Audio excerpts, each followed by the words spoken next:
Hello everyone, welcome to my YouTube channel. आजिर ए क्लासटा होची third semester BEd pedagogy of social science रो यूनिट 2 रो पार्ट 3 क्लास। ठीक अच्छे। ऑलरेडी आमे माने पढ़ी देइचे इंडियन कॉन्स्टिट्यूशन विषय रे ऑलरेडी आमे पढ़ी देइचे। तथापि ए वीडियो रो एंड रे इंडियन कॉन्स्टिट्यूशन मु आउ थरे डिस्कस करि देबी। आ जो माने धर ए वीडियोटा को माने इंडियन कॉन्स्टिट्यूशन बाबद रे ऑलरेडी पढ़ी देइछंती बा जानि देइछंती हमरो पार्ट 2 वीडियो रु से माने फंडामेंटल राइट उपरे एबे कंसंट्रेट करिवे। एटा आपण माननक पई कि बहुत इंपोर्टेंट अटे, ना केवल ए बीएड एग्जाम पई कि एटा फोर्थ सेमेस्टर रे भी आपणकर अछि। आउ तापरे आपण लाइफ लॉन्ग जते भी एग्जाम देबे सबुथिरे पॉलिटी रो गोटे इंपोर्टेंट चैप्टर होची फंडामेंटल राइट। जदि आपण माने मोर हैंड रिटेन नोट पाइबा पई चाहुचंती तेबे आपण स्क्रीन रे दिया जायतिबा नंबर बा डिस्क्रिप्शन बॉक्स रे जो व्हाट्सएप नंबर अछि सेतिरे व्हाट्सएप करिवे एवं नोट टाको किनि परिबे, केबे भी कॉल करिवे नाही। ओके। सो फंडामेंटल राइट कौन ना भारतर नागरिक हिसाब रे भारतर संविधान तुम मानंकु बा आम मानंकु किछि अधिकार देइछि, ताकू आमे फंडामेंटल राइट बोली कहू। सेही अधिकार टोटली केतेटा ना 7टा। ठीक अछि। से 7टा कौन कौन? फास्ट हला राइट टू इक्वालिटी, जोटा कि लेखा हेछि हमर 14 रु 18 आर्टिकल नंबर 14 रु आर्टिकल नंबर 18 विषय भितरे। देन लेखला राइट टू फ्रीडम, जोटा लेखा हेछि हमर आर्टिकल नंबर 19 रु आर्टिकल नंबर 22 भितरे, जोटा देन थर्ड हला हमर राइट अगेंस्ट एक्सप्लॉयटेशन, एटा हला 23 24 एतिकी नंबर आर्टिकल रे ऐप बाबद रे डिटेल लेखा हेछि। देन हला राइट टू फ्रीडम माने right to freedom of religion, जोटा हला 25 रु 28 भितर लेखा हेछि। राइट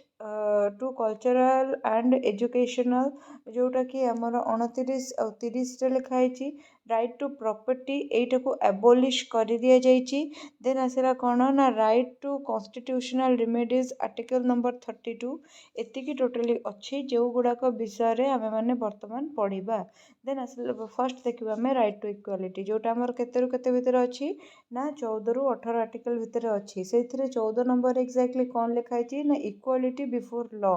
माने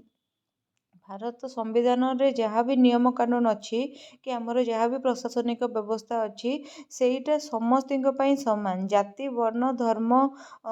कि बयस कि लिंग निर्विशेष रे तुम माने डिस्टिंगाइज करि परिबोनी कि डिस्क्रिमिनेट करि परिबोनी जे एई लोक पई कि बेसी नियम लागू होउची कि एई लोक पई कम नियम लागू होउची। आईन आखि आगरे समस्ते होउछंती समान। देन आसला 15 नंबर आर्टिकल कौन लिखा गला? Prohibition of discrimination on ground of religion dress caste sex और प्लेस ऑफ बर्थ। तुमे केबे भी लोक मानक भितर डिस्क्रिमिनेट करि परिबनी से माने को धर्मर को जातिर बा वर्णर को जातिर को लिंगर को जगार से माने जन्म ग्रहण करिसंती। एई सब जिंस को भित्ति करी तुमे माने केबे भी लोक मानक भितर डिस्क्रिमिनेशन करबनी बा कॉन्स्टिट्यूशन केबे भी लोक मानक भितर भेदभाव करी नाही। देन आसला 16 number article equality of opportunity in matter of public employment. Government रो जहाँ भी पोस्ट बाहरुची सेतिरे भारतर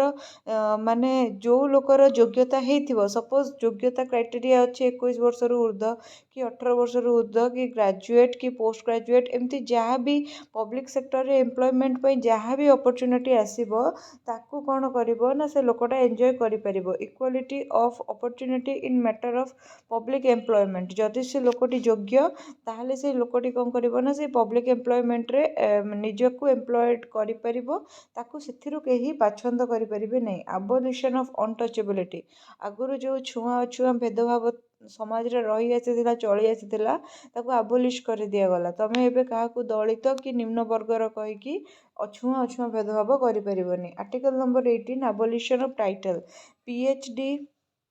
डॉक्टरेट एई सबु छड़ा आउ कौनसी प्रकार टाइटल काहाकू दिया जाई परिबोनी। जेमति कि आगुरु टाइटल दिया जाउथिला, जेमिति कि गांधी जी को गोटे टाइटल इंग्लिश माने देथिले काइजर हिंद, कि ଏଇଭଳିଆ ଯେଉଁ ଟାଇଟଲ୍ ଦିଆଯାଉଥିଲା ସେଇଭଳିଆ ଟାଇଟଲ୍ ଆଉ କାହାକୁ କେହି ଦେଇପାରିବେନି। ସପୋଜ୍ ମିଲିଟାରୀରେ କିଏ ବ୍ରିଗେଡ଼ିୟର ଅଛନ୍ତି, କି କଲେଜରେ କିଏ ପ୍ରଫେସର ଅଛନ୍ତି, କି ଜଣେ ଡକ୍ଟର ଅଛନ୍ତି, କି PhD କରିକି ଜଣେ ନିଜ ନାଁରେ ଡକ୍ଟରେଟ୍ ଲଗେଇଛନ୍ତି, ସେସବୁ ଉପାଧିକୁ ସମ୍ମାନ ଦିଆଯିବ ଏଜୁକେସନାଲ୍ କି ଆଚିଭମେଣ୍ଟ ଫିଲ୍ଡରେ। କିନ୍ତୁ ଅଦର ଫିଲ୍ଡରେ ଯେଉଁ ଏମିତି ମନ ଇଚ୍ଛା ଟାଇଟଲ୍ ଦିଆହେଉଥିଲା ସେ ଟାଇଟଲ୍ ଗୁଡ଼ାକ ରହିବନି। ଦେନ୍ ଆସିଲା right to freedom. Right to freedom କ'ଣ 19 ନମ୍ବର ଆର୍ଟିକିଲରୁ 22 ନମ୍ବର ଆର୍ଟିକିଲ୍ ଭିତରେ କୁହାଗଲା। ରାଇଟ୍ ଟୁ ଫ୍ରିଡ଼ମ୍ରେ କ'ଣ ହେଲା ନା 19 ନମ୍ବର ଆର୍ଟିକିଲ୍ରେ ହେଲା ପ୍ରୋଟେକ୍ସନ୍ ଅଫ୍ ସଟନ୍ ରାଇଟ୍। ଯେମିତିକି କୌଣସି ଲୋକ ନିଜର ସ୍ପିଚ୍ ଦେଇପାରିବ, ଯାହା ବି କହିବାକୁ ଚାହୁଁଛି କହିପାରିବ, ନିଜର ଥଟ୍କୁ ଏକ୍ସପ୍ରେସ୍ କରିପାରିବ, କୌଣସି ଆସୋସିଏସନ୍ ବା ୟୁନିଅନ୍ ସାଙ୍ଗରେ ଆସୋସିଏଟ୍ ହେଇପାରିବ। ଯେମିତିକି ତୁମେ ଦେଖିଛ କୁହାହେଉଛି ଯେ ପ୍ରେସ୍ର କହିବାର ରାଇଟ୍ ଅଛି, ପ୍ରେସ୍ର ଫ୍ରିଡ଼ମ୍ ଅଛି। ପ୍ରେସ୍କୁ ଯାଇକି ଯିଏ ଯାହା ପାରୁଛନ୍ତି କହୁଛନ୍ତି। ନରେନ୍ଦ୍ର ମୋଦି ପ୍ରଧାନମନ୍ତ୍ରୀ ହେଲେ ବି ଲୋକ ତାକୁ ଗାଳି ଦେଉଛନ୍ତି। କେମିତି ନା ଏଇ ଯେଉଁ ସ୍ପିଚ୍ ଆଣ୍ଡ ଏକ୍ସପ୍ରେସନ୍ର ରାଇଟ୍କୁ ନିଜର ୟୁଜ୍ କରିକି ଲୋକ କ'ଣ କରୁଛନ୍ତି ନା ସେସବୁ ଜିନିଷର ମିସ୍ୟୁଟିଲାଇଜେସନ୍ କରୁଛନ୍ତି। ଦେନ୍ ଆସିଲା protection in respect of conviction for offence. ମାନେ ସପୋଜ୍ 20 ନମ୍ବର ଆର୍ଟିକିଲ୍, ଯେତେବେଳେ ମନେ ରଖିଥାଅ ଭାରତରେ ଯେତେବେଳେ ଏମର୍ଜେନ୍ସି ବି ଲାଗୁ ହେଇଯିବ ସେତେବେଳେ ଫଣ୍ଡାମେଣ୍ଟାଲ୍ ରାଇଟ୍ ଆମର ଆଉ କିଛି ରହିବନି, ଆମର ଫଣ୍ଡାମେଣ୍ଟାଲ୍ ରାଇଟ୍ ସଙ୍କୁଚିତ ହେଇଯିବ। କିନ୍ତୁ ଏଇ ରାଇଟ୍ଟା ସଙ୍କୁଚିତ ହେବ ନାହିଁ, ଆଉ ଏଇ ରାଇଟ୍ଟା ମଧ୍ୟ ସଙ୍କୁଚିତ ହେବ ନାହିଁ। ଏ ଦୁଇଟା ରାଇଟ୍ ତାଙ୍କର ଅକ୍ଷୁର୍ଣ୍ଣ ରହିବେ। ତାର ରିଜନ୍ କ'ଣ? ଏଇଟା କ'ଣ ଲେଖା ହେଲା? Protection in respect of conviction for offence. ତୁମେ ଯଦି କିଛି ଅଫେନ୍ସ କରିଛ ବା କିଛି କ୍ରାଇମ୍ କରିଛ, ଆଉ କ'ଣ କରିଛ ନା ତୁମେ ରିଟର୍ନ ହେଉଛ, ପୋଲିସ ଦ୍ୱାରା କ'ଣ ହେଉଛ ରିଟର୍ନ ହେଉଛ, ତାହେଲେ ତାର ମାନେ ତୁମକୁ ଅଯଥାଟାରେ ସପୋଜ୍ ତୁମକୁ ସନ୍ଦେହରେ ଗିରଫ କରାଯାଇଛି, ତୁମକୁ ଗୋଟେ ସର୍ଟନ୍ ଟାଇମ୍ ପିରିୟଡ଼ ଭିତରେ ଛାଡ଼ିବେ। ଏମିତି ନାହିଁ ଯେ ସାଇମନ୍ କମିଶନ୍ ଯେମିତି ଡିସାଇଡ଼୍ କରିଥିଲା ଯେ ଲୋକକୁ ସନ୍ଦେହ ବେସିସ୍ରେ ବି ଆରେଷ୍ଟ କରିପାରିବେ ଆଉ ଯେତେ ଦିନ ଚାହିଁବେ ରଖିପାରିବେ, ସେମିତି ନୁହେଁ। ତୁମକୁ ସେମାନେ ଛାଡ଼ିବେ। ଆଉ ସେଇଟା ହେଉଛି କ'ଣ ନା ତୁମର protection in respect of conviction for offence. ମାନେ ସପୋଜ୍ ଗୋଟେ ରେପିଷ୍ଟକୁ ଆରେଷ୍ଟ କରାହେଇଛି, ପବ୍ଲିକ୍ କହିବ ଯେ ତାକୁ ଛାଡ଼ ଆମେ ମାରିଦେବୁ, କିନ୍ତୁ ପୋଲିସ ତାକୁ ପବ୍ଲିକ୍ ହୱାଲେ କରିପାରିବନି। ଠିକ୍ ଅଛି, ତାକୁ ପ୍ରୋଟେକ୍ସନ୍ ଦିଆଯିବ ଆଉ ତାର କ୍ରାଇମ୍ ସିଦ୍ଧ ନହେଲା ପର୍ଯ୍ୟନ୍ତ ସେ ପୋଲିସ କଷ୍ଟଡ଼ିରେ ରହିବ।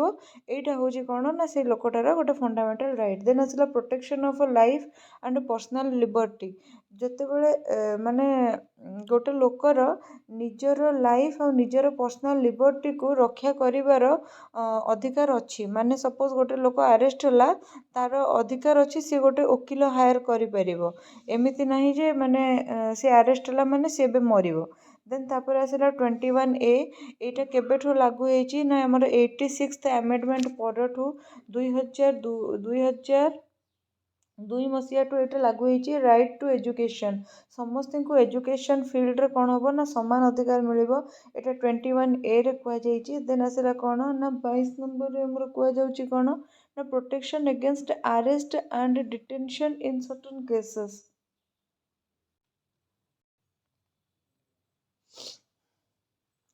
ସପୋଜ୍ ଗୋଟେ ଲୋକ କ'ଣ ହେଇଛି ନା ପୋଲିସ ସପୋଜ୍ ଗୋଟେ ଲୋକକୁ ଆରେଷ୍ଟ କରିକି ତାକୁ ଡିଟେନ୍ କରିଛି କୌଣସି ଗୋଟେ କ୍ରାଇମ୍ ପାଇଁକି,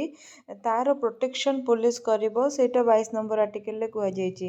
right against exploitation. Right against exploitation ବିଷୟରେ କେଉଁଠି କୁହାଗଲା ନା 22 ଆଉ 23 ଆଉ 24 ନମ୍ବର ଆର୍ଟିକିଲ୍ରେ କୁହାଗଲା। 23ରେ କୁହାଗଲା prohibition of traffic in human being and forced labour. ମାନେ ଯେଉଁ ତୁମେ କ'ଣ କରିବ ନା କାହାକୁ ବି କୌଣସି ସ୍ତ୍ରୀ ଲୋକ କି କୌଣସି ଲୋକକୁ ବି ତୁମେ କେବେ ଚାଲାଣ କରିପାରିବନି, ତାକୁ ଟ୍ରାଫିକିଂ କରିକି ତାକୁ ବାଧ୍ୟବାଧକତା ଭାବରେ ଲେବରରେ ବିନିଯୋଗ କରିପାରିବନି। ଯେମିତିକି ତୁମେମାନେ ଦେଖୁଛ ଯେ ସୁରଟ ଯାଉଛନ୍ତି ଲୋକ, ଯେଉଁ ଗଞ୍ଜାମ ଡିଷ୍ଟ୍ରିକ୍ଟରୁ ପ୍ରାୟ ଦାଦନ ଖଟିବା ପାଇଁକି, ସେଠି କ'ଣ କରାଯାଉଛି ନା ତାଙ୍କୁ ରିଟର୍ନ କରାହେଇକି ରଖାହେଉଛି। ଏବେ ରିସେଣ୍ଟଲି ବାଲେଶ୍ୱର କି କେଉଁଠିକାର ଗୋଟେ କେସ୍, ଯେ ଗୋଟେ ମାନେ କିଛି ଗୋଟେ ଧାର ଆଣିଥିଲା ତାଙ୍କ ଘରର ଗୋଟେ ଲୋକର ଘରର ଚାକରାଣୀ ତାଙ୍କଠୁ କିଛି ଧାର ଆଣିଥିଲା, ସେଟାକୁ ଆଉ ସିଏ ସୁଝି ପାରୁନି। ତ ସେଥିପାଇଁକି ତାକୁ ବାଧ୍ୟ କରାହେଇକି ମାନେ ରଖାହେଇଛି ଯେ ତୁ ମାନେ ଧାର ନ ସୁଝିଲା ପର୍ଯ୍ୟନ୍ତ ଆମେ ତୋତେ ମାନେ ତୁ ଚାକିରି ଛାଡ଼ିକି ଯାଇପାରିବୁନି। ସୋ ସେଇଭଳିଆ ତୁମେ କରିପାରିବନି, ନମ୍ବର 1। ଦେନ୍ 24ରେ କୁହାଗଲା prohibition of employment of children in factories mines etcetera. ଯେଉଁଠି ବି ହାଜାର୍ଡସ୍ କାମ ହେଉଛି, ଯେଉଁଠି ପିଲାମାନଙ୍କର ଲାଇଫ୍ ପ୍ରତି କ'ଣ ହେଉଛି ନା ମାନେ ରିସ୍କ ଅଛି, ସେଇଭଳିଆ ମାଇନ୍ସରେ କି କମ୍ପାନୀରେ କେବେ ବି ପିଲାମାନଙ୍କୁ କାମ କରେଇବ ନାହିଁ। ସେଇଟା ନିୟମ ଅଛି। ଆଉ 14 ବର୍ଷରୁ ତଳକୁ ପିଲାମାନଙ୍କୁ ତ କେବେ ବି କାମ କରେଇବ ନାହିଁ। ଦେନ୍ ତାପରେ ସେଇଠୁ ଆସିଲା right to freedom of religion. 25ରୁ 28 ଭିତରେ କ'ଣ ହେଲା ନା ତୁମର ଫ୍ରିଡ଼ମ୍ ଅଫ୍ ରିଲିଜିଅନ୍ ବିଷୟରେ କୁହାଗଲା। ଏଇଠି କ'ଣ କୁହାଗଲା 25 ନମ୍ବରରେ କୁହାଗଲା freedom of conscience and free profession practice and propagation of religion. ମାନେ କୌଣସି ଲୋକ ଚାହିଁଲେ ନିଜ ଧର୍ମକୁ ନିଜେ ପ୍ରଚାର ପ୍ରସାର କରେଇ ପାରିବ, ତାକୁ ସେଇ ଧର୍ମର ପୂଜାର୍ଚ୍ଚନା କରିପାରିବ, ପ୍ରୋପାଗେଟ୍ କରିପାରିବ, ତାକୁ କୌଣସି ବାଧ୍ୟବାଧକତା ବା ରୋକଟୋକ କରାଯିବ ନାହିଁ। 26 ନମ୍ବରରେ କୁହାଗଲା freedom to manage religious affair. କିଏ ଯଦି ଚାହୁଁଛି ରିଲିଜିୟସ୍ ଆଫେୟାର୍ କିଛି ମାନେ ତାର ରହିଛି ତାକୁ ମ୍ୟାନେଜ୍ କରିବା ପାଇଁ, ତେବେ ସେ ଲୋକଟା ଡେଫିନେଟଲି ସେଇଟା କରିପାରିବ, ତାକୁ ତା ଉପରେ କିଛି ରୋକଟୋକ କରାଯାଇ ପାରିବନି। 27 ନମ୍ବରରେ କୁହାଗଲା freedom as to payment of taxes for promotion of any particular religion. ଯଦି କିଛି ରିଲିଜିୟସ୍ ପ୍ରାକ୍ଟିସ୍ ପାଇଁ କିଛି ଜିନିଷ ହେଉଛି ତା ଉପରେ କିଛି ଟ୍ୟାକ୍ସେସ୍ ନାହିଁ। ଯେମିତିକି ତୁମେ ଜାଣିଛ ଯେତେବେଳେ ଔରଙ୍ଗଜେବର ସମୟ ଚାଲିଥିଲା କି ଯେତେବେଳେ ମୋଗଲ ସାମ୍ରାଜ୍ୟ ଚାଲିଥିଲା, କ'ଣ ହେଉଥିଲା ନା ଗୋଟେ ତୀର୍ଥଯାତ୍ରୀ କର ପଡ଼ୁଥିଲା, ପିଲିଗ୍ରିମେଜ୍ ଟ୍ୟାକ୍ସ ଗୋଟେ ପଡ଼ୁଥିଲା, କିନ୍ତୁ ଆକବର ସେଟାକୁ ଉଚ୍ଛେଦ କରିଦେଇଥିଲେ। ପୁଣି ଔରଙ୍ଗଜେବ ଆସିକି ତାକୁ ଲାଗୁ କରିଦେଇଥିଲା। ତ ତୁମେ ଯଦି କୌଣସି ଜାଗାକୁ ତୀର୍ଥ ଯାଉଛ କି କିଛି ବି ମାନେ ତୁମର ଧର୍ମୀୟ ଭାବନାକୁ ପ୍ରମୋଟ୍ କରୁଛ, ତୁମକୁ ସେଥିପାଇଁ ଟ୍ୟାକ୍ସ ଦେବାକୁ ପଡ଼ିବନି। ତୁମେ ଏଇ ଯେଉଁ ଦେଖୁଛ ସବୁ ଧର୍ମ ଗୁରୁମାନେ ଅଛନ୍ତି, ବିଭିନ୍ନ ଧର୍ମର ଗୁରୁମାନେ ଅଛନ୍ତି, ନିଜ ଧର୍ମ ବିଷୟରେ ପ୍ରବଚନ ଦେଉଛନ୍ତି, ସେମାନଙ୍କୁ କୌଣସି ଟ୍ୟାକ୍ସ ପଡ଼ୁନି ସେଥିପାଇଁ। ଦେନ୍ ଆସିଲା 28 ନମ୍ବରରେ କୁହାଗଲା freedom as to attendance at religious instructions or religious worship in certain educational institute. ତୁମେ କ'ଣ କରିପାରିବ ନା ମାନେ ମାନେ ମାନେ ମିଲିଟାରୀ କ୍ୟାମ୍ପ କି ମାନେ ସେଇଭଳିଆ ଜିନିଷକୁ ଛାଡ଼ିଦେଲେ ଅନ୍ୟ ସ୍କୁଲମାନଙ୍କରେ ତୁମକୁ ସେମିତି କିଛି ବାଧ୍ୟ ନାହିଁ, ବାକି ତୁମେ ରିଲିଜିୟସ୍ ମାନେ ଇଏ ବି କରିପାରିବ। ଯେମିତିକି ସ୍କୁଲମାନଙ୍କରେ ଦେଖୁଛ ତୁମର ପ୍ରେୟାର ହେବା କି ଗଣେଶ ପୂଜା ସରସ୍ୱତୀ ପୂଜା ହେବା, ମାନେ ଖ୍ରାଇଷ୍ଟ କଲେଜରେ ଗୋଟେ ମାନେ ଖ୍ରୀଷ୍ଟମାସ ଟାଇମ୍ରେ ଗୋଟେ କ୍ୟାରୋଲ ହୁଏ, ତ ଏଗୁଡ଼ାକ ସବୁ ଚାଲିବା, ଏସବୁ ଜିନିଷ ପ୍ରୋପାଗେଟ୍ ହେଇପାରିବ। 29-30 ନମ୍ବର ଆର୍ଟିକଲରେ କ'ଣ କୁହାଗଲା ନା protection of interest of minority. Minority ଯେଉଁମାନେ ବି ଅଛନ୍ତି, ଜୈନମାନେ ହେଲେ କି ବୌଦ୍ଧମାନେ ହେଲେ କି ଯେଉଁମାନେ ଇଣ୍ଡିଆରେ ମାଇନରିଟି ଅଛନ୍ତି, ସଂଖ୍ୟାଲଘୁ ସମ୍ପ୍ରଦାୟ ଯେଉଁମାନେ ଅଛନ୍ତି, ସେମାନଙ୍କ ପାଇଁକି କ'ଣ କରାଯିବ ନା ସେମାନଙ୍କର ଯାହା ବି ଇଣ୍ଟରେଷ୍ଟ ଅଛି, ସେମାନଙ୍କର ଯାହା ବି କଲଚରାଲ୍ ବିଲିଫ୍ କି ଯାହା ବି ଜିନିଷ ଅଛି ତାକୁ ପ୍ରୋଟେକ୍ଟ କରାଯିବ। ତାଙ୍କ ଉପରେ ଯେଉଁ ମାନେ ଧର୍ମର ଲୋକ ଅଧିକା ଅଛନ୍ତି ବା ଯେଉଁ ଜାତି ବା ଯେଉଁ ବର୍ଣ୍ଣର ଲୋକ ଅଧିକା ଅଛନ୍ତି, ସେମାନେ ନିଜର ଇଣ୍ଟରେଷ୍ଟକୁ ତାଙ୍କ ଉପରେ ଥୋପି ପାରିବେ ନାହିଁ। ତାଙ୍କର ଯାହା ବି କଲଚରାଲ୍ ବିଲିଫ୍ କି ପ୍ରାକ୍ଟିସେସ୍ ଅଛି ତାକୁ ପ୍ରାୟୋରିଟାଇଜ୍ କରାଯିବ, ମାନେ ତାକୁ ସମ୍ମାନ ଦିଆଯିବ। 30 ନମ୍ବର ଆର୍ଟିକଲରେ କ'ଣ କୁହାଗଲା right of minorities to establish and administer educational institution. So କ'ଣ କରାଗଲା ଯେ ମାଇନରିଟି ମାନେ ସେମାନଙ୍କର ଯେଉଁ କ'ଣ କରିପାରିବେ ନା ଏଜୁକେସନାଲ୍ ଇନଷ୍ଟିଟ୍ୟୁସନ୍ ମାନେ ଏଷ୍ଟାବ୍ଲିଶ୍ କରିପାରିବେ, ଆଉ ତାଙ୍କର ମାନେ ସେଇଠି ସେମାନେ ନିଜର ଧର୍ମ ପ୍ରଚାର କରିପାରିବେ। ଆଉ ଯେମିତି ମୁଁ କହିଥିଲି ଯେ ଆବୋଲିସନ୍ ହେଇଯାଇଛି, ଆମର ଯେଉଁଟା ପ୍ରପର୍ଟି ରାଇଟ୍ ଅଛି ସେଇଟା ଆବୋଲିଶ୍ ହେଇଯାଇଛି। ଦେନ୍ 32 ନମ୍ବରରେ ଆସିଲା କ'ଣ remedies of enforcement of rights conferred by this part. ମାନେ କ'ଣ ହେବ ନା ଯଦି ଗୋଟେ ପର୍ସନ୍ କ'ଣ କରୁଛନ୍ତି ନା ସୁପ୍ରିମକୋର୍ଟର ଦ୍ୱାରସ୍ଥ ହେବାକୁ ଚାହୁଁଛନ୍ତି, ତାହେଲେ ସେ ସୁପ୍ରିମକୋର୍ଟର ଦ୍ୱାରସ୍ଥ ହେଇପାରିବେ। ଠିକ୍ ଅଛି, ମାନେ ଯଦି କାହାର ବି କୌଣସି ପ୍ରକାର ରାଇଟ୍ ମାନେ ଫଣ୍ଡାମେଣ୍ଟାଲ ରାଇଟ୍ ଯଦି କାହାର କୌଣସି ପ୍ରକାରର କ'ଣ ହେଉଛି ନା ଉଲ୍ଲଙ୍ଘନ ହେଉଛି ବା ବାଧାପ୍ରାପ୍ତ ହେଉଛି, ତାହେଲେ ସେ ଚାହିଁଲେ ନ୍ୟାୟାଳୟର ଦ୍ୱାରସ୍ଥ ହେଇପାରିବ, ଆଉ ତାକୁ କେହି ସେଥିରୁ ନ୍ୟାୟ ପାଇବାରୁ ତାକୁ କେହି ବଞ୍ଚିତ କରିପାରିବେ ନାହିଁ। ସୋ ଏଇଟାକୁ କ'ଣ କୁହାଯାଏ ନା heart and soul of Indian constitution ବୋଲି ଆର୍ଟିକଲ 32ଟାକୁ କୁହାଯାଏ। ସେମିତି ଆସିଲା ଆମର କ'ଣ directive principle of state policy. Right ଯେଉଁ ଫଣ୍ଡାମେଣ୍ଟାଲ ରାଇଟ୍ ଅଛି ଏଇଟା ଦୁଇ ପ୍ରକାରିଆ। ଗୋଟେ ହେଲା ଜଷ୍ଟିସେବଲ୍, ମାନେ ଯେଉଁଟାର ଉଲ୍ଲଙ୍ଘନ ହେଲେ ତୁମେ କ'ଣ କରିପାରିବ ନା ଜଷ୍ଟିସ୍ ପାଇଁ ନ୍ୟାୟାଳୟର ଦ୍ୱାରସ୍ଥ ହେଇପାରିବ, ତାକୁ କହିପାରିବ ତୁମେ ଫଣ୍ଡାମେଣ୍ଟାଲ ରାଇଟ୍, ଯେଉଁ ବିଷୟରେ ଉପରେ ତୁମେ ପଢ଼ି ଆସିଲ। ଦେନ୍ ଆଉ କିଛି ଅଛି ଇନଜଷ୍ଟିସେବଲ୍, ଯେଉଁଗୁଡ଼ାକୁ କୁହନ୍ତି directive principle of state policy. ମାନେ ୟାର ଯଦି ତୁମର ଉଲ୍ଲଙ୍ଘନ ହେଉଛି, ତୁମେ ଯାଇକି କୋର୍ଟରେ କେସ୍ କରିପାରିବ ନାହିଁ ଯେ ମୋର ଏଇ ରାଇଟ୍ଟାକୁ ଉଲ୍ଲଙ୍ଘନ କରାଯାଉଛି। Directive principle of state policy are ideals which are meant to be kept in mind that the state when it formulate policy and enact law. ଯେତେବେଳେ କୌଣସି ଗୋଟେ ଷ୍ଟେଟ୍ ନିଜର କିଛି ପଲିସି ବା ଲ ତିଆରି କରେ, ସେତେବେଳେ ସେ ଏଇ जो आमर डीपीएसपी अच्छी आपको कौन करे ना माइंड रे रखे there are various definitions of directive principle of state policies given below बहुत गुडे स्टेटमेंट बहुत गुडे डेफिनेशन अच्छी तादर किसी रेट मेंशन करा जायछि it enumerate rated in the government of India act 1935 act 1935 रु एटा कौन होइछि ना जन्म लाभ करिछि it seek to establish economic social democracy in the country so country रे अर्थनैतिक आ सामाजिक गणतांत्रिक मनोभाव डेभलप करने यहाँ कराଯାଇଛି these are ideals which are not legally enforceable by the court एगुड़ाक कोर्टर तुम्हें द्वारस्थ हो पारनि सपोज तुम यही प्रकार आर्टिकल माने यही प्रकार अधिकार किसी उल्लंघन करा जाउछि बा किसी तुम संकुचित होउछि अधिकार तुम्हें कोर्ट रे जाइकी कंप्लेन करि परिबोनी जे आमर यही राइटा क्षुण्ण है सेगुड़ाक कौन कौन मुझे तुमको कहीदे सो दैट तुम जानी भी पार तुम कौन है डीपीएसपी आर्टिकल 36 ରୁ 51 पर्यंत भितर लिखाई एथिरे कौन है ना socialistic economic principle involve Gandhian principle involve liberal intellectual principle involve माने यही 3टा प्रिंसिपल को आधार करके तुम कौन है ना directive principle of state policy बा डीपीएसपी तैयारी होती जितेबाला परीक्षा खातार धर तुम यहाँ लिखुची ए क्वेश्चन तो अटेम्प्ट न करने मुझे तुमको कहबी कहीं एत आर्टिकल धारा मन रहे किंतु सेमिस्टर 4 रे यहाँ गोटे इंपोर्टेंट पार्ट ये क्वेश्चन ही पड़े फंडामेंटल राइट एगेंस्ट डीपीएसपी पड़ो सो तुम जब बर्तमान तो प्राक्ट कर लिखुव ताहले तुमको हेल्प निहाती भाव में कर देन तापर से आसला आर्टिकल 38 रे कौन है ना promote the unfair of the people of securing a social order through justice social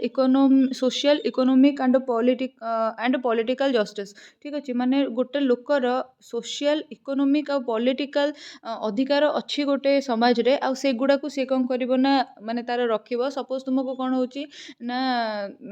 माने तुमर कौन होची ना तुमे धर गरीब अच्छा है तुम्हें जाइए सरकार पाखे कि कोर्टे कम्प्लेन करें जे आम गाँव में समस्त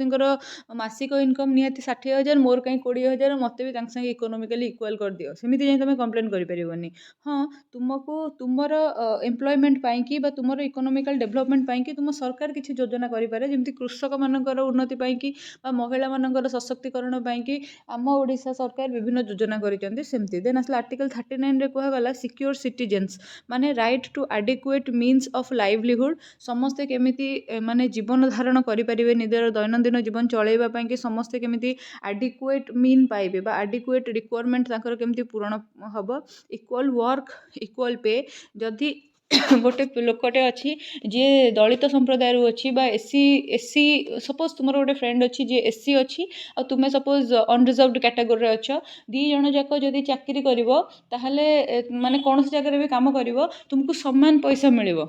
जदि तुम्हें इक्वल काम करुच तुमको इक्वल पे मिल तुम सरकार से नियम कर तुम आरएचटी क्वालिफाई कल तुम गोटे शेड्यूल कास्ट सांगटे भी आरएचटी क्वालिफाई कला तुम्हें जड़े साधारण यूआर कैटेगोरी होकर आरएचटी क्वालिफाई कल तुम्हें समान काम जदि कर तुमको समान पे मिल एमती ना जे तुम्हें यूआर बोली तुमको कम मिल कि से शेड्यूल कास्ट बोली कम मिल सेमती ना तुम इक्वल काम कले इक्वल पैसा मिल then healthy development of children बर्तमान शिशु मानकर माने कौन माने स्वास्थ्य को देखिए विभिन्न योजना मान जमती कि तुम जानी जे एबे तो गोटे नुआ आसी जदि प्रेग्नेंट होती लेडी जाकि अंगनवाड़ी रेजिस्ट्रेशन करुँच 5,000 टंका मिलूँ 2टा किस्ती तो सेमती जो नियम गुड़ाक सेगुड़ा सब तुम राज्य सरकार ही करेंगे देन आसला article 39A promote equal justice and free legal aid to poor जो मैंने सब पुअर गरीब लोक अच्छा से फ्री लीगल एड प्रोवाइड करा इक्वल जस्टिस सर्व हो एमती आगुरी थिला जो मैंने प्रतिपत्तिशाली व्यक्ति थे से मैनुपुलेट करुले किंतु एबे जदि माने गोटे गरीब लोकटे जहाँपाई कि कहीं नहांती ताकू गवर्नमेंट कौन करिवो ना एडवोकेट देकी तार लीगल अफेयर रे इंटरफियर करिवो देन आसला article 41 in case of unemployment old age sickness and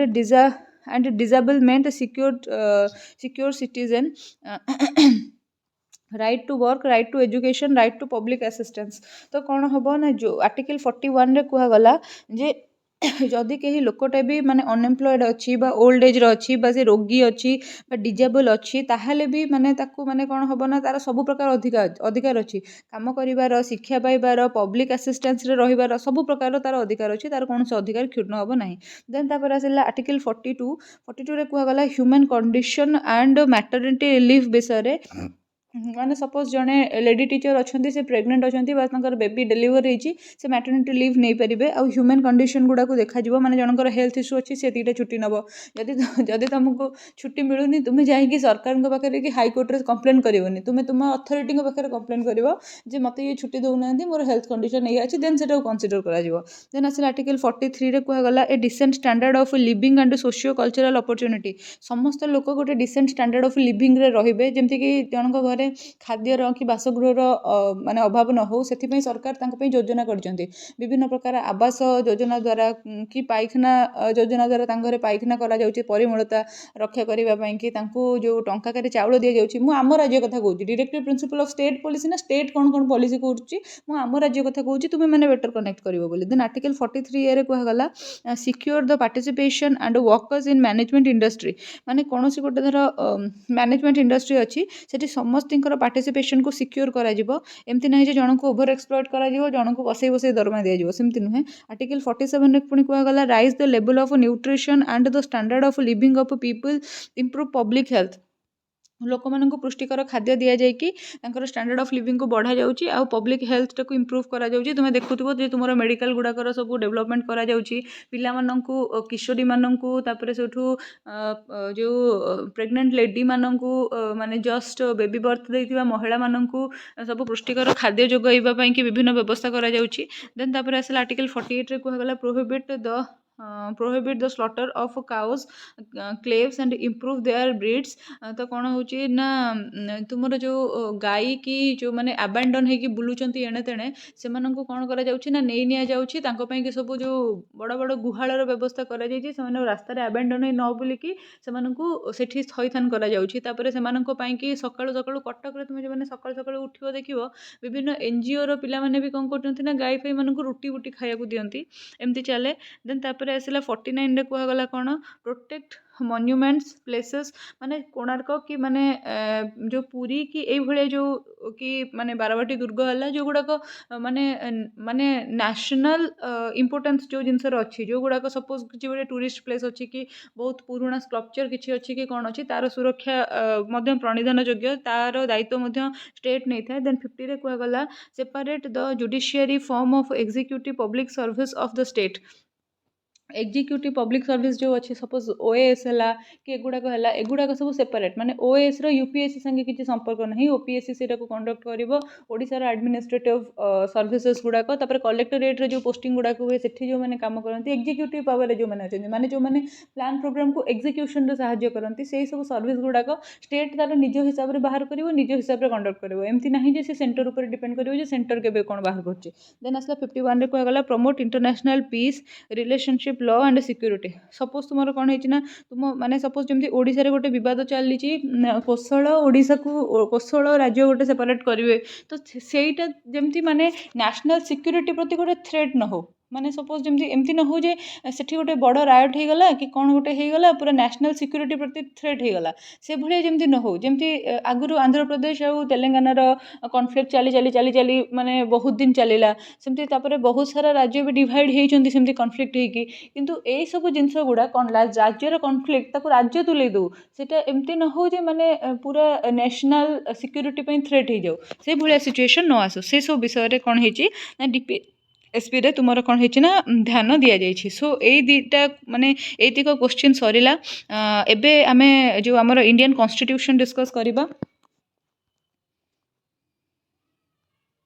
କନଷ୍ଟିଟ୍ୟୁସନଟା continue କରୁଛି। ଇଣ୍ଡିଆନ୍ କନଷ୍ଟିଟ୍ୟୁସନ୍ ବିଷୟରେ ତୁମେମାନେ ଅଳ୍ପ ବହୁତ ସମସ୍ତେ ପଢ଼ିଛ, ଯେହେତୁ ବହୁତ ପିଲା ଏଇ କ୍ଲାସ୍ରେ ବି ଥିବେ ଯେଉଁମାନେ କମ୍ପିଟେଟିଭ୍ କୋଚିଂ ବଗେରା ନେଉଥିବେ। ସୋ ଇଣ୍ଡିଆନ୍ କନଷ୍ଟିଟ୍ୟୁସନରେ ଆମର କ'ଣ ହେଇଛି ନା, ମାନେ କନଷ୍ଟିଟ୍ୟୁସନଟା ହେଉଛି କ'ଣ, ଗୋଟେ ରିଟେନ୍ ଡକୁମେଣ୍ଟ, ଯାହା ଗୋଟେ ବ୍ଲୁ ପ୍ରିଣ୍ଟ ଭଳିଆ, ଯେଉଁଟାକି କାମ କରେ ଯେ ତା ହିସାବରେ ଆମର ଗଭର୍ଣ୍ଣମେଣ୍ଟଟା ପୁରା ପରିଚାଳିତ ହୁଏ। ଏଇଟାକୁ ଆମର ଓଡ଼ିଆରେ ଶାସନ ଖସଡ଼ା ବି କୁହାଯାଏ। ସୋ ଏଇଟା ଦ୍ୱାରା କ'ଣ ହୁଏ ନା, ଆମର ଫଣ୍ଡାମେଣ୍ଟାଲ ପଲିଟିକାଲ ପ୍ରିନ୍ସିପଲ୍ କ'ଣ ଅଛି, establishing the structure, procedure, power, duties of a government, ସବୁ କିଛି ଜିନିଷ ଆମେ ଜାଣିପାରୁ। ମାନେ ଆମ ଗଭର୍ଣ୍ଣମେଣ୍ଟ କେମିତି କାମ କରିବା କଥା, ଆମ ଗଣତନ୍ତ୍ରରେ ଆମର ଅସ୍ତିତ୍ୱ କ'ଣ, ଆମର ଦାୟିତ୍ୱ କ'ଣ, ଆମର କର୍ତ୍ତବ୍ୟ କ'ଣ, ଏ ସବୁ ଜିନିଷ ଆମେ ଜାଣିପାରୁ। ଦେନ୍ ଆସିଲା the constitution of India is the lengthiest written constitution in world. ଯେତେବେଳେ କନଷ୍ଟିଟ୍ୟୁସନଟା ଆମର ସ୍ଥାପନ ହେଇଥିଲା, ସେତେବେଳେ ଏଥିରେ କ'ଣ ହେଇଥିଲା ନା, ଆର୍ଟିକଲ ଥିଲା 395ଟା, ଆଉ ସିଡ୍ୟୁଲ୍ ଥିଲା କେତେଟା ନା 8ଟା। ବର୍ତ୍ତମାନ କେତେ ହେଇଛି देखा मत कमेंट करके जनाओ जे बर्तमान केते सेटा चेंजेस होगी यही नंबर गुड़ाक कौन चेंजेस आसला मत तुम कमेंट करके जनाओ। ओके सो यहाँ इंडिया कन्स्टिट्यूशन हूँ वर्ल्ड लेंथीएस्ट रिटन कन्स्टिट्यूशन से यहाँ को एलिफेंटिक कन्स्टिट्यूशन भी कहुए। Indian constitution was drafted by a committee appointed by the constitution assembly with the chairmanship of B R Ambedkar से बी आर आंबेडकर को बी आर आंबेडकर जेहेतु ड्राफ्टिंग कमिटी प्रेसिडेंट थे से आमर फादर ऑफ इंडियन कन्स्टिट्यूशन भी कहुए। Then तापर से आसला कौन ना on 26 November 1949 the new constitution was adopted and signed by the president doctor Rajendra Prasad. ठीक अच्छे डॉक्टर राजेंद्र प्रसाद द्वारा कौन है ना डॉक्टर राजेंद्र प्रसाद थे परमानेंट प्रेसिडेंट आउ टेम्परारी प्रेसिडेंट किए सच्चिदानंद सिन्हा तो तांको द्वारा आम कन्स्टिट्यूशन साइन कौ डेट्रे होता ना यही डेट्रे होता से आम कन्स्टिट्यूशन लागू केबेठू कराला ना 1950 मसीहा जनवरी मास 26 तारीख रु लागू करागला। Indian constitution assembly has been elected for undivided India and held its first meeting on 9 December 1946 जो India partition India Pakistan partition हो नाला से कौन है ना आमर माने कन्स्टिट्यूएंट असेंबलीटा कौन होता ना इलेक्ट करा जाइथिला आ सेटार फास्ट मीटिंग यही डेट्रे होता किंतु जिते इंडिया पाकिस्तान डिवाइड हो गला स्वाधीनता समय से कौन है ना रीअसेम्बल्ड है यहाँ के ना 14 अगस्त 1947 मसीह कहीं से गोटे अलग कंट्री हो गला टोटाली आर आमर कौन है ना कन्स्टिट्यूशन अलग शासन व्यवस्था अलग रही हिसाब से चलला। इंडियन कन्स्टिट्यूशनटा कहीं मनरू लिखिदे ना विभिन्न कंट्रीर कन्स्टिट्यूशन भल भल जिनस गुड़ाक आम कन्स्टिट्यूशन आडप्ट करा जाइछि। ठीक अच्छे जमीक यूके रु single citizenship parliamentary government system को आडप्ट करा जाइछि सेमती यूएसए रु written constitution UK constitution unwritten किंतु यूएसए हूँ रिटन कन्स्टिट्यूशन तापर फंडामेंटल राइट आम जो कहे यहाँ आम फंडामेंटल राइट से फंडामेंटल राइट आ विषय में पढ़ा तापर गोटे सुप्रीम कोर्ट रोलिका गोटे प्रियाम्बल रोलिका यूएसए रु अणा जाइछि सेमती यूएसएसआर अणा जाइछि फंडामेंटल ड्यूटीज है से रशिया भी माने गोटे थिला सोवियत रूस थिला सो यूएसएसआर रु आछि हमर फंडामेंटल ड्यूटीज खाली गोटे कंट्री रे गोटे लोक रहउछि से निरापद भाव में रहिबो ताको खाली फंडामेंटल राइट तार रहिबो फंडामेंटल ड्यूटी रहिबोनी एमती केमती हबो तो फंडामेंटल ड्यूटीज भी किछि रहिबो। देन ऑस्ट्रेलिया रु आछि जॉइंट सिटिंग इन प्रियम्बल रो जो जॉइंट सिटिंग रहिबो संसद रो सेटा आछि ऑस्ट्रेलिया रो जर्मनी रु आछि suspension of fundamental right during emergency तमे हिटलर को कथार मन पकई पारिबो हिटलर माने हिटलर से पूरा थिले माने कहार किछि रहिबोनी कंट्री सभा आगे तो जदि कंट्री इमरजेंसी लगुच ताहले तुमर किसी फंडामेंटल राइट रहिबोनी एक्सेप्ट 21 एंड केते तुम मते कहबो। देन तापर आसला France republic the ideas of liberty equality and fraternity French revolution time रो 3टा आइडिया आसी। देन साउथ आफ्रिका रो आसी procedure of amendment of constitution माने कॉन्स्टिट्यूशन रिजिड नुहे कॉन्स्टिट्यूशन परिवर्तन हो पारिबो जेमती आमर कौन है ना कॉन्स्टिट्यूशन परिवर्तन हैला 86th अमेंडमेंट पर आमर कौन है ना 6 ରୁ 14 वर्षर पिला माने मागणा बाध्यतामूलक शिक्षा पाइबे माने राइट टू एजुकेशन पॉलिसी आसिला बा ताकू गोटे एक्ट सामिल करागला एक्ट 2009 रे सो कॉन्स्टिट्यूशन अमेंडमेंट हबो। देन तापर आसला member of election of member of Rajya Sabha member माने केमती सिलेक्ट हे से भाया। देन कनाडा रु आसला कौन फेडरलिज्म। ठीक अच्छे सो यहाँ है मेन फीचर्स जहाँ सैलिएंट फीचर्स से तुम सिलेबस रे सैलिएंट फीचर बोल लिखी तुम भावन जे आमर सैलिएंट फीचर लिखी मैडम किसी भी आमको से विषय नोट देलेनी जदि तुम नोट पाइबा चाहूच ताहले तुम डिस्क्रिप्शन बॉक्स रे व्हाट्सएप नंबर अच्छी से व्हाट्सएप नंबर रे मते कांटेक्ट करि परिबो आ तुम मटेरियलटा नहीं पार आराम से। देन तापर से आसला कौन ना मेन फीचर आर कौन bulkiest written constitution in the world bulkiest माने मु कहली एलिफेंटिक माने पूरा लेंथीएस्ट पूरा बहुत बड़ आउ माने बहुत माने कौन बहुत सबुठ लंबा written constitution combination of rigidity and flexibility आम संविधान नियम होची पछे माने दोषी दंड न पाऊ किंतु निर्दोष दोषी पछे खसी जाऊ किंतु निर्दोष टे दंड न पाऊ तो से जिनस अच्छे आम कन्स्टिट्यूशन रिजिड भी आम कन्स्टिट्यूशन फ्लेक्सिबल भी। देन आसला पार्लियामेंटारी सिस्टम ऑफ गवर्नमेंट माने कौन हम ना पार्लियामेंट लोकसभा राज्यसभा राष्ट्रपति मिसिके कौन करेंगे ना गवर्नमेंट रे इंटरफियरेंस करेंगे बा देश चलेबे। देन आसला federal system with unitary basis माने तुम कौन हो ना पावर डिसेंट्रलाइजेशन हम किंतु यूनिटरी बेसिस रे माने सेंटर ही माने एमती नहीं तुम फेडरलिज्म माने तुम स्टेट को तुम गोटे देश भाया चलेब तुम गोटे अर्थनीति अलग तुम गोटे व्यवस्था अलग तुम्हें प्रेसिडेंट को मानवनी तुम गोटे अलग पताका तुम उड़ेब स्टेट्र सेमती नुहे है से कौन ना यूनिटरी बेसिस रे माने राष्ट्रपति हेले आमर शासन मुख्य से नामक मात्र हूँ पछे आम सी हेले प्रथम नागरिक तलू सब जिन चेन है तो से भाया ही देन आसला फंडामेंटाल राइट एंड ड्यूटीज तुम्हें देश में जेहेतु रोच तुम किसी अधिकार अच्छी आ तुम देश प्रति किसी कर्तव्य अच्छी तुम्हें पालन कर directive principles of state policy माने तुम स्टेट तुम मान सुविधा कि किसी व्यवस्था किसी स्कीम लॉन्च कर स्टेट पाखे से पावर अच्छी जमीक आम राज्य बर्तमान गोटे कौन वसुधा योजना तापर से लक्ष्मी बस मो बस कि आमर जो हूँ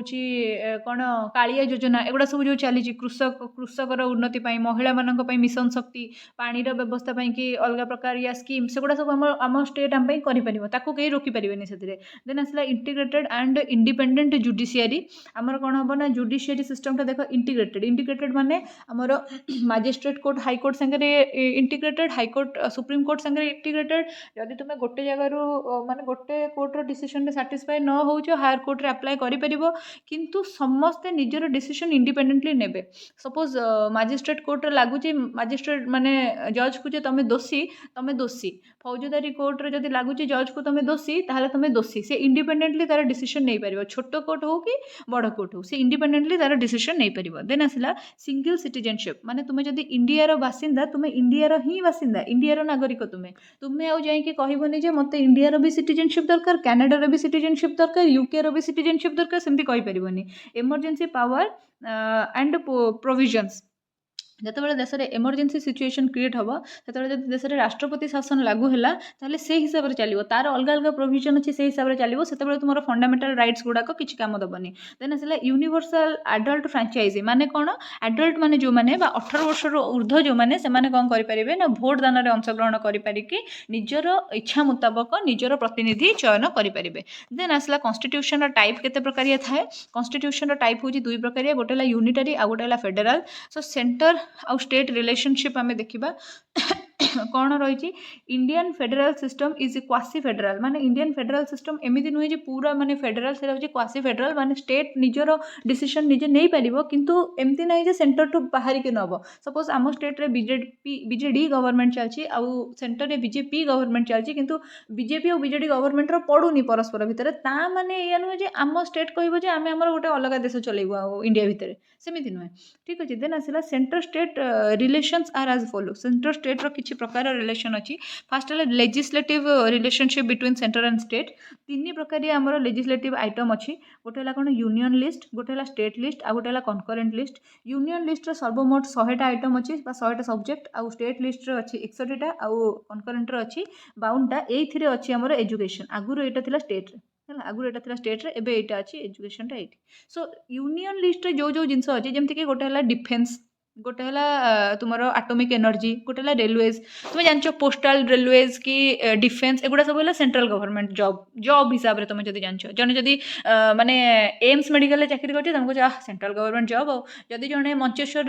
रेलवेज चाकरी कर तुमको आउ रेलवे सर्वेंट आउ से गवर्नमेंट जॉब तार सेंट्रल गवर्नमेंट जॉब आउ पोस्टाल जब जन चाकरी कर तुमको आउ सेंट्रल गवर्नमेंट जॉब आउ ठीक अच्छे सो जब आर्मी रे गोटे लोक डिप्लॉय रोचे कि इंडियन नेवी रे ताहले सी है कौन ना तार सेंट्रल गवर्नमेंट जॉब सो से जो कम गुड़ाक कि आटोमिक रिसर्च जो होची महाकाश को यान प्रेरण करा स्टेट रो किछि नै से गुडाक सोल है यूनियन लिस्ट रो कार्यक्रम से सेमती है स्टेट रे कौन आसब ना पब्लिक हेल्थ जमती कि तुम्हें देख एससीबी मेडिकल कॉलेज रो उन्नति होची कि ओडिशा रे विभिन्न प्राइवेट माने कौन मेडिकल कॉलेज खोलुची कि ओडिशा रे गवर्नमेंट मेडिकल कॉलेज रो डॉक्टर मानक सीट एक्सपेंशन होची कि जहाँ भी माने मेडिकल रो जहाँ उन्नति होची जमती कि एबे तुम्हें एससीबी देखिबो माने माने कौन स्टेट गवर्नमेंट ताको डेवलप करची कि पीएचसी गुड़ाक स्टेट गवर्नमेंट ताको डेवलप करची सो से गुड़ा कहला कौन ना स्टेट लिस्ट रे जीवो जमती लोकल गवर्नमेंट रो काम कौन रहिबो जिला परिषदंकर काम कौन रहिबो पौरांचल उन्नति केमिति हबो ग्रामांचल उन्नति केमिति हबो से गुड़ाकर सब काम है स्टेट गवर्नमेंट रो सेमती कनकरेंट लिस्ट आछि एजुकेशन जोठी सेंटर और स्टेट मिसिकी कौन करेंगे ना कंट्रीब्यूट करके माने डेवलपमेंट करेंगे जमीक आसला एजुकेशन जमीक गोटे स्कीम अच्छी एजुकेशन मैं कहि सर्वशिक्षा अभियान से सेंटर और स्टेट 50-50% भागीदारी कौन करते ना पिलामानकर एलिमेंटारी एजुकेशन को एनश्योर कराउछंती है देन तापर आसला residuary power with the union residuary power माने कौन the subject and power are divided in 3 lists but there are many some subjects who might not have been included in either of the above list in India residuary powers are left to the union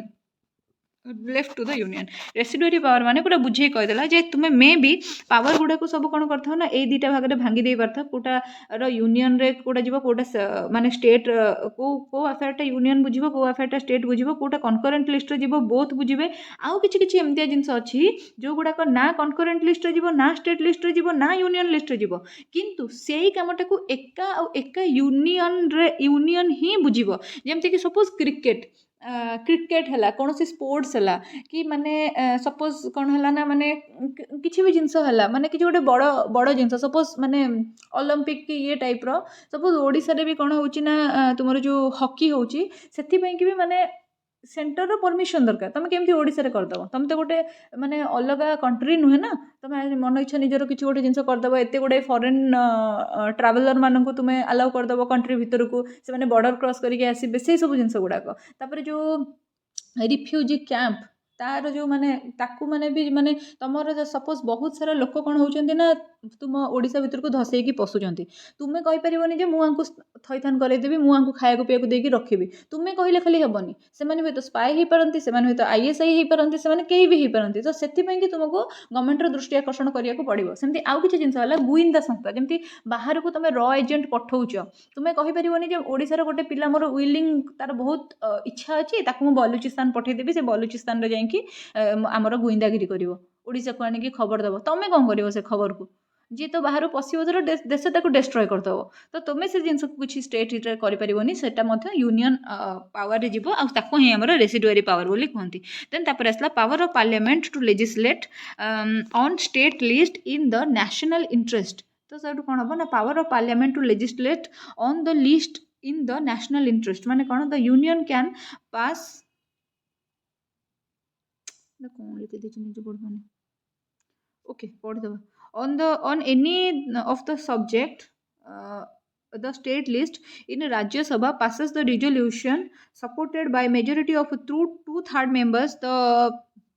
parliament should make a law on the subject माने कौन जदि तुम कौन सी गोटे bill pass a law है एटा हूँ law एटा हूँ लिखाई जे passes ए लॉ ठीक अच्छे तो गोटे लॉ सपोज कौन होची ना पास होची ताहले तुम्हें माने कौन हम ना तुम राज्यसभा कौन हवा दरकार ना दुई तृतीयांश लोक कौन करिया दरकार ना ताको समर्थन दबा दरकार ताको गोटे लॉ रे कन्वर्ट करिया पे माने दुई तृतीयांश लोकंकर सपोर्ट दरकार जेमति कि तुमर जो 370 उच्छेद होउथिला काश्मीर रो यदि दुई तृतीयांश सदस्य ताको सपोर्ट करि नथांते ताहले सेटा हेई पारि नथांता हैला देन तापरे आसिला national emergency in case of emergency the Indian constitution became unitary जदि नेशनल इमरजेंसी लगिला सपोज जमती तुम जान 4 वर्ष खंडे तले 3 वर्ष खंडे तले बहुत खून खराबा होता वेस्ट बेंगल रे सपोज गोटे नेशनल इमरजेंसी से लगी जाता ताहले सेठी आउ तार स्टेट गवर्नमेंट रो जो तृणमूल कांग्रेस जो सेठी जे पावर रे अछि तार आउ किछि ओजन रही नथांता सेठी टोटल राष्ट्रपति शासन लगी जाता तो सेठी कौन हम ना जब इमरजेंसी लगला तो तुम यूनिटरी गवर्नमेंट हो आउ फेडरालिज्म सेठी काम दबनी देन आसला इंटरनेशनल ट्रीटीज एंड एग्रीमेंट्स केमती इंटरनेशनल ट्रीटी और एग्रीमेंट केमती सपोज तुमर माने यूक्रेन रू किछि माने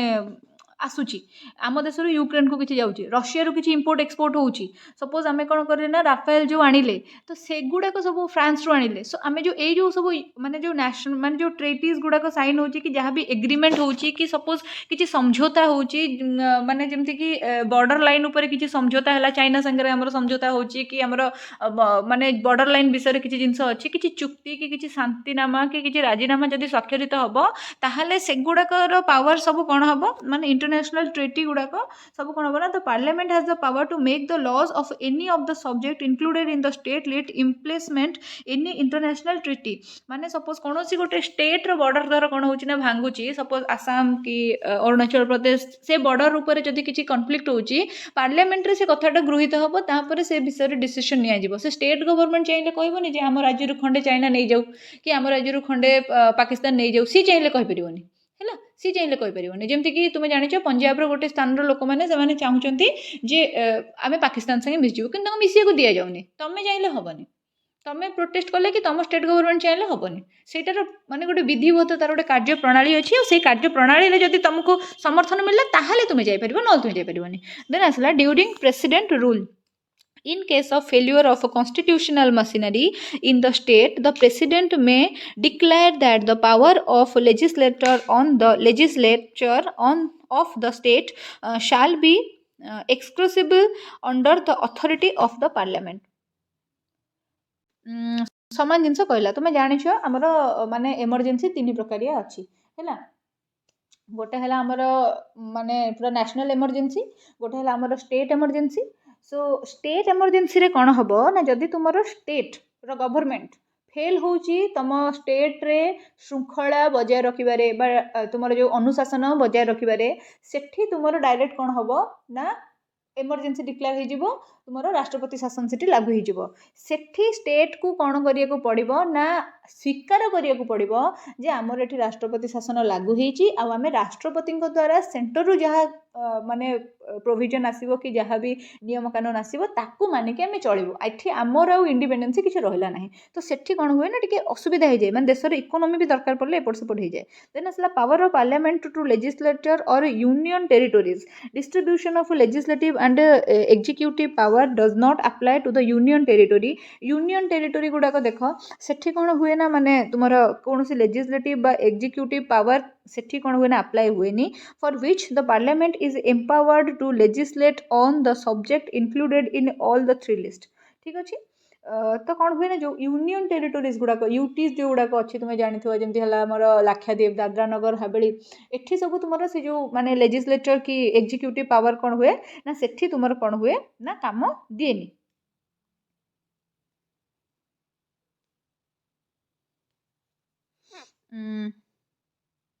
सो आमर आसला कौन ना फंडामेंटल राइट्स मु भावुची यहाँ को आम नेक्स्ट क्लास रे पढ़ा बिकज यहाँ बहुत लेंदी हो जब क्लास रे आम या पढ़ुचे ताले यहाँ बहुत लेंदी हो सो आम यहाँ को नेक्स्ट क्लास रे पढ़ा पार्ट 3 रो वीडियो रे तुम्हें जानिछ जे तुमर यूनिट 1 और यूनिट 2 बहुत फास्ट बहुत लेंदी अच्छी सो यहाँ को आम पार्ट 2 रे पढ़ा thank you so much for watching my class till the and जो मैंने भी मटेरियल नबाक चाहते डिस्क्रिप्शन बॉक्स रे व्हाट्सअप नंबर अच्छी से नंबर में मतलब व्हाट्सअप करेंगे मोर टेलीग्राम ग्रुप जॉइन करने चाहते डिस्क्रिप्शन बॉक्स रे लिंक अच्छी से लिंक रे मोर टेलीग्राम ग्रुप को आप जॉइन करेंगे टेलीग्राम ग्रुप रे मु शेयर करे सब रिकॉर्ड गुड़ाक सब सेमिस्टर मानकर पुणी आपंकर 3rd सेमिस्टर सरला बेलू 4th सेमिस्टर रे तो आहरी अधिका अधिका आमको माने ये करिया पड़ो माने 4th सेमिस्टर पे एफर्ट देवाक पड़ो बिकज सेटा लास्ट आमर प्रैक्टिकल भी अच्छी से प्रैक्टिकल पे प्रिपरेशन भी मुझे से ही करेबी सो दैट आपण मैंने टेलीग्राम चैनल निहाती जॉइन करूँ बहुत जल्दी मु ओस्टेड मटेरियल रिलीज करुँची जो ओस्टेड मटेरियलटा कि आपण मानकर ओस्टेट रे आरएचटी एलटीआर आग को जो जो टीचिंग पोस्ट आसो सबुथ से पेडागोजी बहीटा आपको कम लगे हैंडबुकटा अच्छी ऑनलाइन बुकटा तो सेटा बहुत स्वल्प मूल्य आपको मिल सो आपण मैंने सेटा को भी जदि नबाक चाहते विषय नोटिफिकेशन की इनफॉरमेशन पाइबा चाहते डेफिनेटली मो टेलीग्राम ग्रुप जॉइन करूँ once again thank you so much for watching my video till the end like share subscribe न करदेवे जय जगन्नाथ